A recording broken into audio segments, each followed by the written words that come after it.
Okay, today we're starting Unit 5, which is special lines in triangles, and today we're going to talk about perpendicular bisectors and altitudes of a triangle.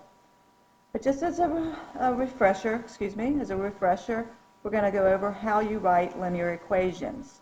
So remember that the standard form of a linear equation is ax plus by equals c, where a, b, and c are constants. Okay? The slope-intercept form of a linear equation we recently talked about, it's y equals mx plus b, and m is the slope and b is the y-intercept. And that means the y-intercept means where it crosses the y-axis.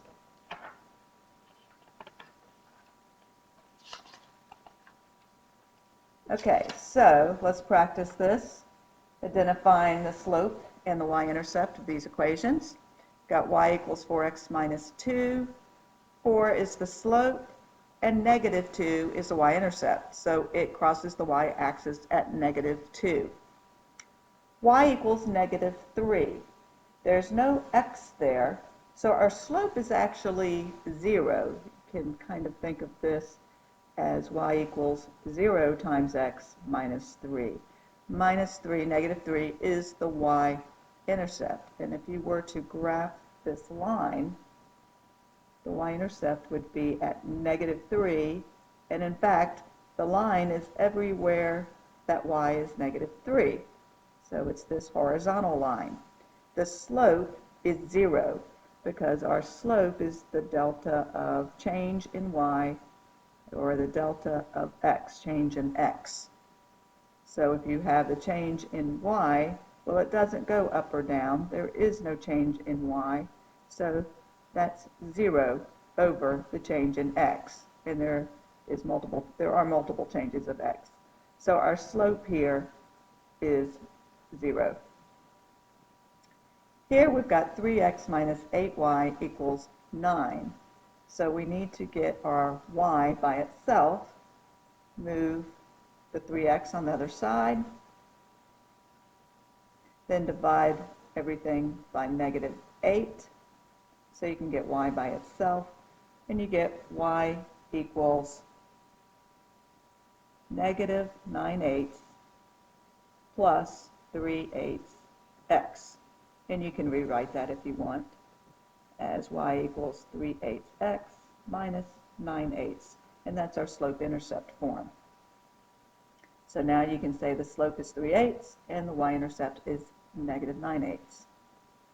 Here we have a more simple one. Our slope is 7, y-intercept is 1. Here we've got another situation. There's not even a y here. If you were to graph this, it's like y equals negative 3 was this horizontal line. X equals 5 is going to be this vertical line where x equals 5.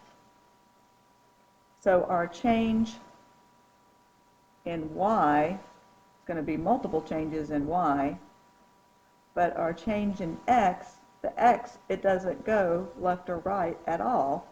So it's going to be the change in y over 0. Dividing by 0 is not allowed. So we say that our slope is undefined.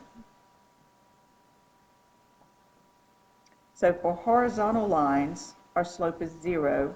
For vertical lines, our slope is undefined. Okay, now let's talk about the point-slope form. If you have a point, we call it x1, y1, you can put that point into this formula to get the equation, and m is your slope. So we would use point-slope form when we have the slope and a point on the line. So for example, if we have the slope and a point that it passes through, this is our x1 and y1. We use the point-slope form, y minus y1 equals slope times x minus x1. So the y and the x are always going to be in your final equation. You just put the point in that you have. So for instance, this is 3 in this example. Our y1 is 3, and our x1 is 2.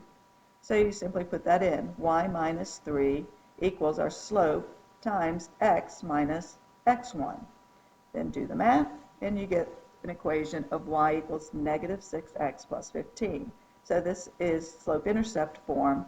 Our slope is negative 6, which is what we needed it to be, and now we know that our y-intercept is 15. Okay, similarly here we've got another point, negative 110, that's our x1 and y1, and our slope is negative 2/3. So it's y minus our y1, 10, equals negative 2/3, our slope, times x minus our x1, which is negative 1. So it's minus a negative, that's going to end up being a positive. Distribute your negative 2/3, get negative 2/3 x minus, since it's negative 2/3 times a positive 1, it's negative 2/3.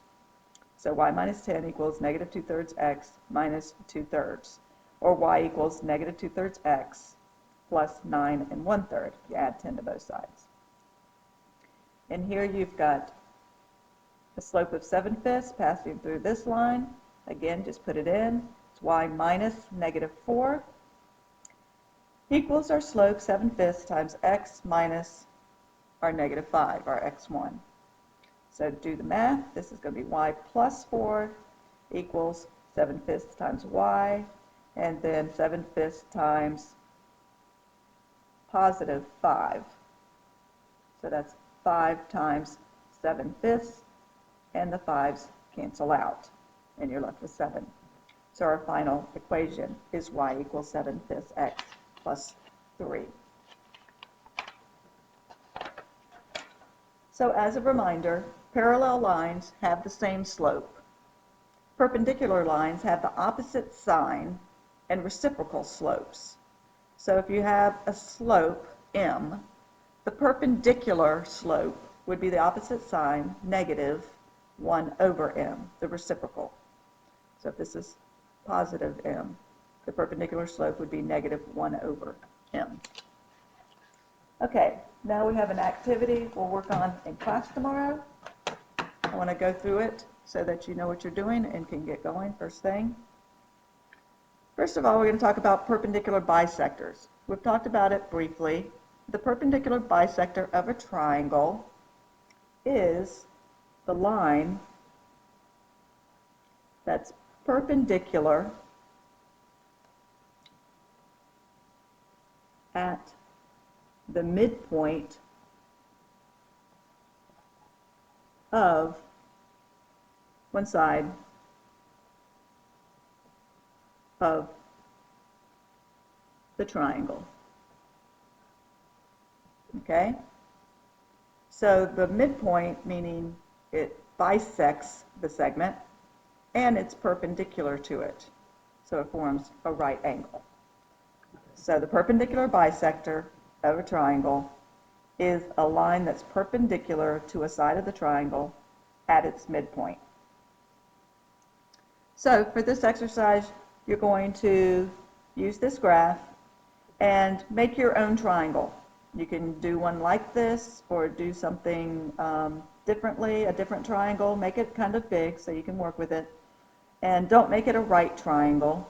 You can make it an acute triangle or an obtuse triangle, it doesn't matter.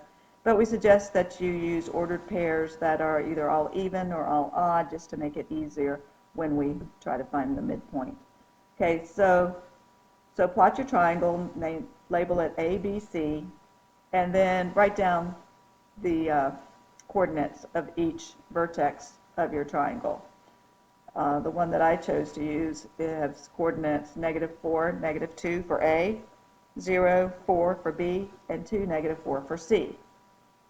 Now we're going to find the midpoint of segment AB and label it M. So if we do that, remember our midpoint formula, it's a point, so it has an X coordinate and a Y coordinate. To find the X coordinate, you just take the average of the endpoints of the X coordinate. For the Y, you do the same thing for the Y coordinate. So it's X1 plus X2 divided by 2, and the Y part is Y1 plus Y2 divided by 2. So, for example, we have A, X1 is -4, and X2 is 0, and divide that by 2. Get -4 plus 0 divided by 2 is -2. for the y, it's negative 2 plus the y2, which is 4. So it's going to be 4 minus 2 divided by 2, which is 2 divided by 2, which is 1. Okay, do the same thing to plot your r for BC. So look at your x's. 0 plus 2 is 2, divided by 2 is 1. 4 plus negative 4 is 0, divided by 2 is 0. And the same thing for AC. Negative 4 plus 2 divided by 2, that's 2 divided by 4. 2 minus 4 is negative 2 divided by 2 is negative 1. And then the y is negative 2 plus negative 4 divided by 2. Negative 4 plus negative 2 is negative 6 divided by 2 is negative 3. So now you've got the midpoints, M, R, and S. Okay, now we just have the midpoint. That's the bisecting part. The next part we're going to have to figure out is the perpendicular part of these perpendicular bisectors. So we know that the line is going to go through the midpoint. Now we have to figure out the slope of the line. So what we have to do first is figure out the slope of each segment. So the slope of AB. And again, to find the slope formula is the change in y, so y1 minus y2, divided by the change in x's, x1 minus x2. So for the slope of AB, the change in y's, so negative 2 minus, and b is 4, divided by the change in the x's, and that's negative 4 minus 0. Okay, so that equals negative 6 over negative 4, which equals 3/2. Okay, do the same thing for your slope. For your slope, whichever coordinates you used for segment BC. I looked at the change in the y's for BC. 4 minus 4 minus minus 4 is 8. That's 4 minus a negative 4, that's 4 plus 4 is 8. Over the change in the y's, in the x's, 0 minus 2, so that's minus 2. So 8 divided by negative 2 is negative 4. Then find your slope of AC, so the change in the y's, which is minus 2 minus a negative 4 over change in the x's, which is minus 2 minus 2.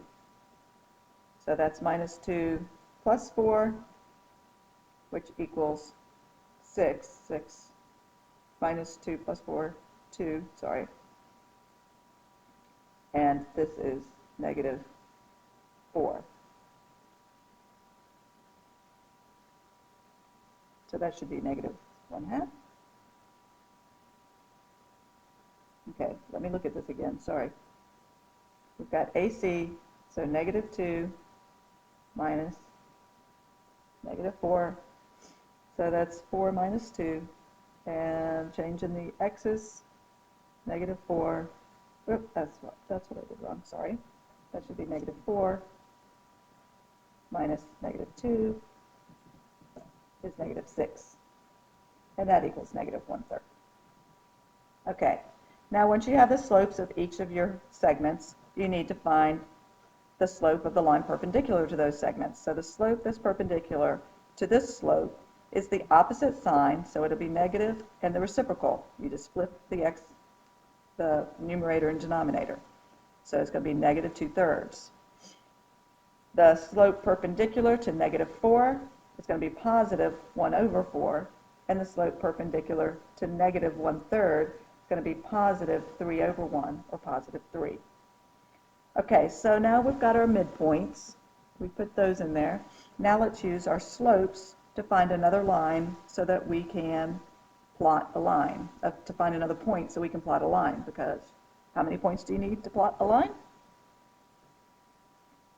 Just 2. So let's start at M, and we need a slope that's perpendicular to AB. So we're going to go, we can go up 2 and to the left 3. It's rise over run, right? 1, 2, 1, 2, 3. So there's another point. You connect those points, you get this line. Now let's look at BC, start at R, and we want to go 1/4. So we can go up 1 and over 4. You get this point, use your straight edge to draw a line there. Then the line perpendicular to AC, start at S, and you're going to go up 3, 1, 2, 3, and over 1, and draw a line there. You'll see that they all 3 intersect at the same place. That is called our circumcenter of the triangle.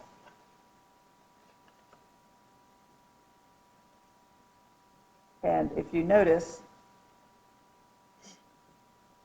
it's inside the triangle.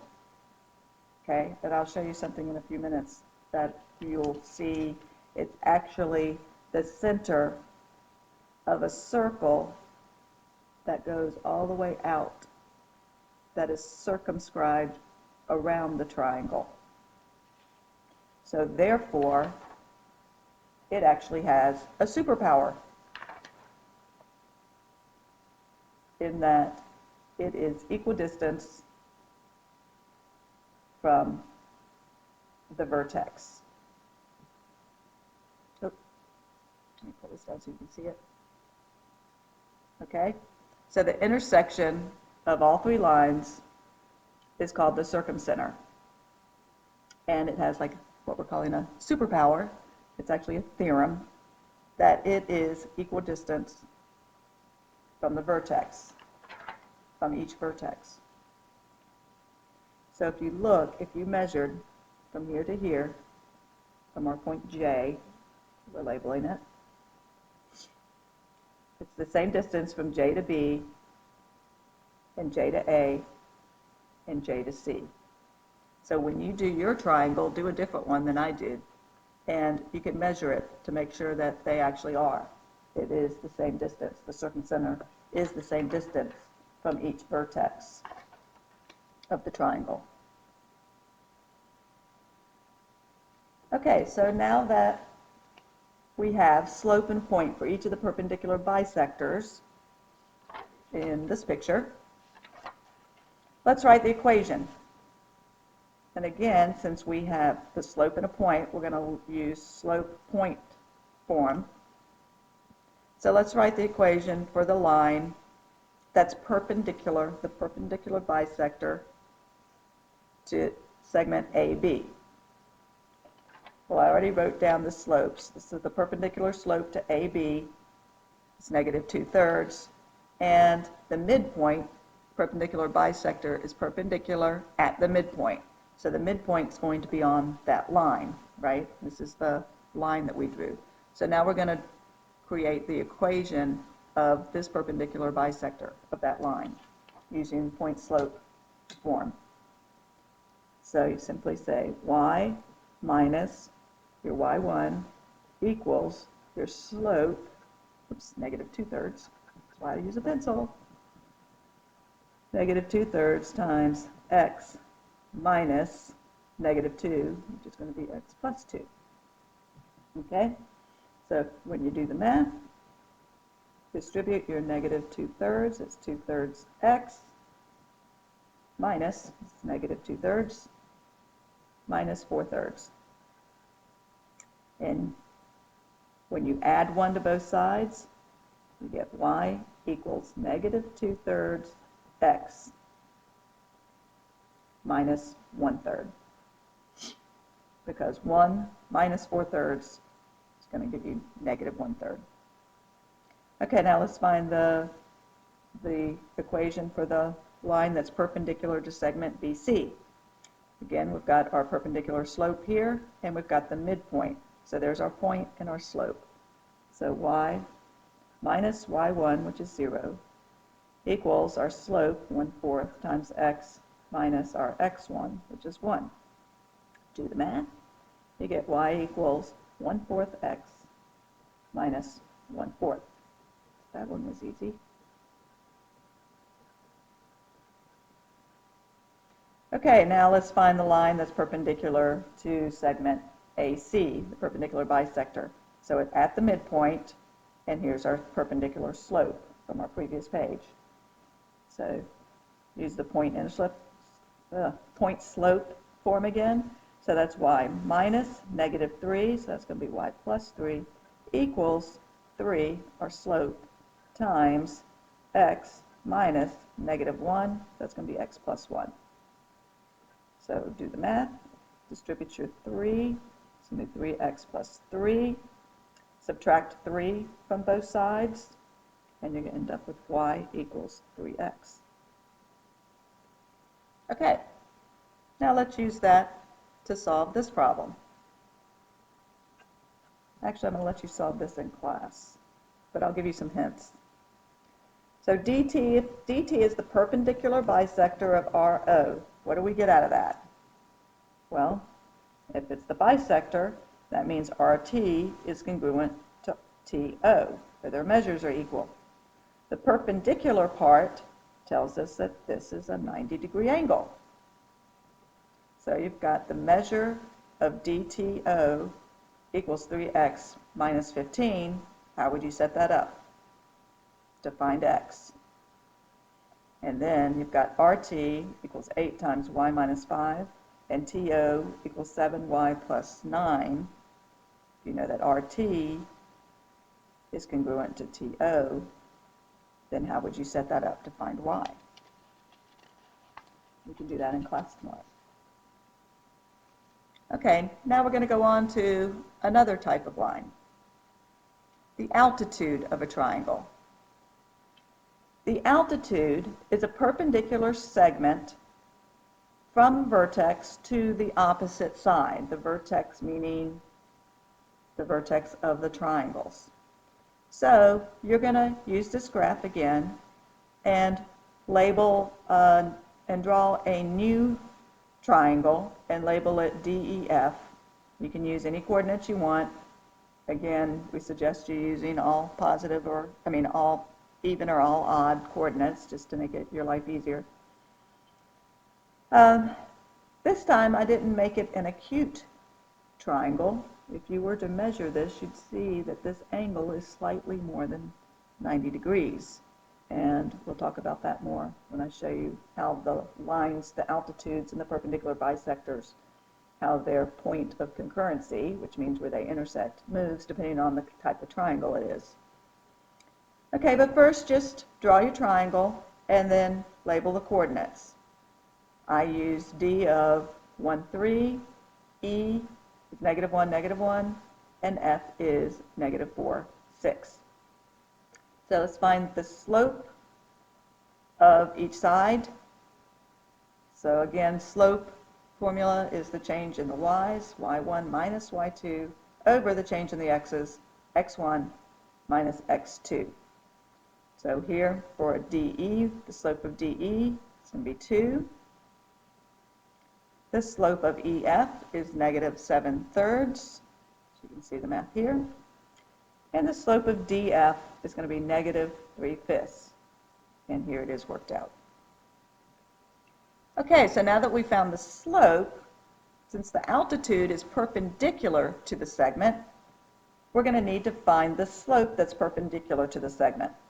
So if the slope of DE is 2, then the slope perpendicular, the line perpendicular to DE, is -1/2. Opposite sign and reciprocal. Instead of 2/1, it's 1/2.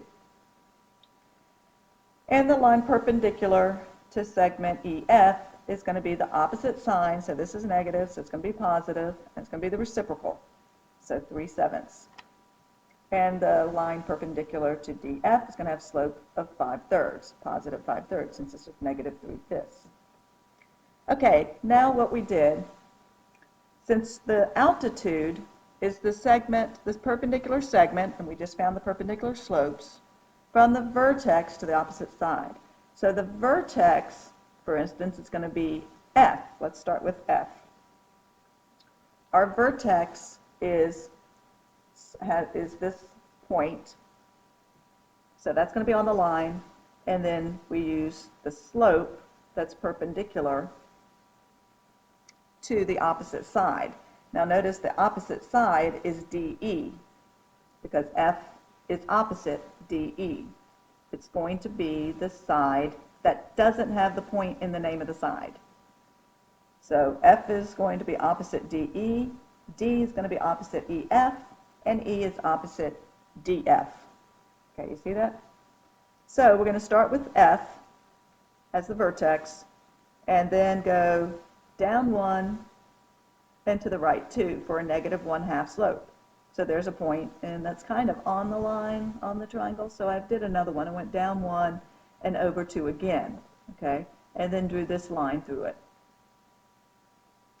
Now go to the next one. So you're going to start at vertex D and go down 3 and to the right 7. Oops, 1, 2, 3, 4. Oops, where did I go? 1, 2, 3. That's down 3 and to the right 7. I mean to the left 7. Just a negative, negative. Just was easier to do it that way. You can go up 3 and to the right 7. 1, 2, 3, 4, 5, 6, 7. So out here would be another point. I chose to go down and to the left, just so I'd have a negative over a negative, which gives me a positive, so I could stay on the graph. And then draw the line through there. So that's how we got this orange line.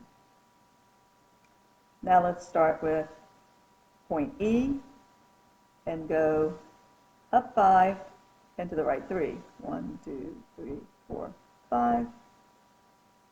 1, 2, 3. Okay, so there's another point. So from E to here, draw this. And again, you notice that all 3 of them intersect. Okay, so this is telling you all those steps to take. And the last one is, we're going to label point K. Okay, now this is actually where they meet, the point of concurrency, the point of intersection, is called the orthocenter. Kind of a strange name. And unfortunately, it doesn't have a superpower. There's nothing necessarily special about the orthocenter that we can say algebraically. However, you may have noticed that the orthocenter in this particular triangle is outside the triangle. Well, that's because it's an obtuse angle here. If we had a right angle, the orthocenter would have been inside the triangle. And it just happens to be outside the triangle, behind where the obtuse angle is. And we can talk more about that later. But now let's write our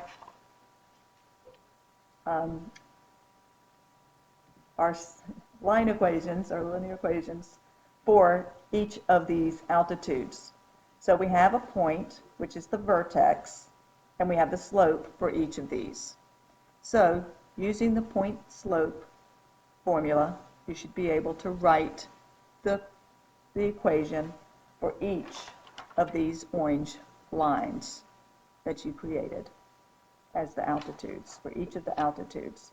So we want the equation of the altitude to DE, EF, and DF. I'm going to let you do that in class tomorrow. Another thing to note, again, we talked about it being perpendicular. I want to point out that this is perpendicular. If you had extended this line of the triangle, since it's outside the triangle, you kind of have to extend the lines of the triangle to see where they are perpendicular to the triangle itself. So here, that's perpendicular to that.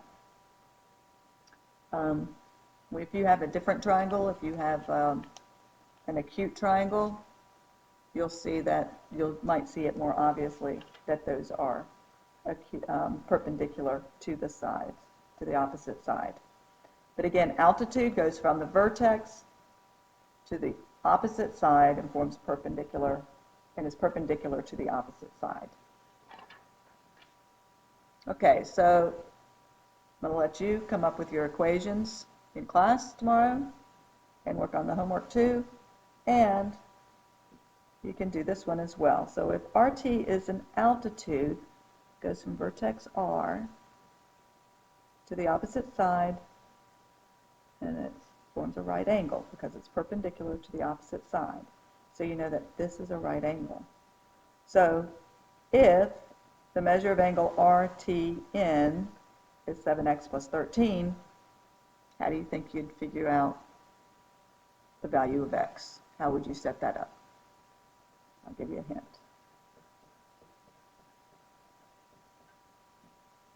The right angle equals 90 degrees. Okay? And I'll see you in class on Monday.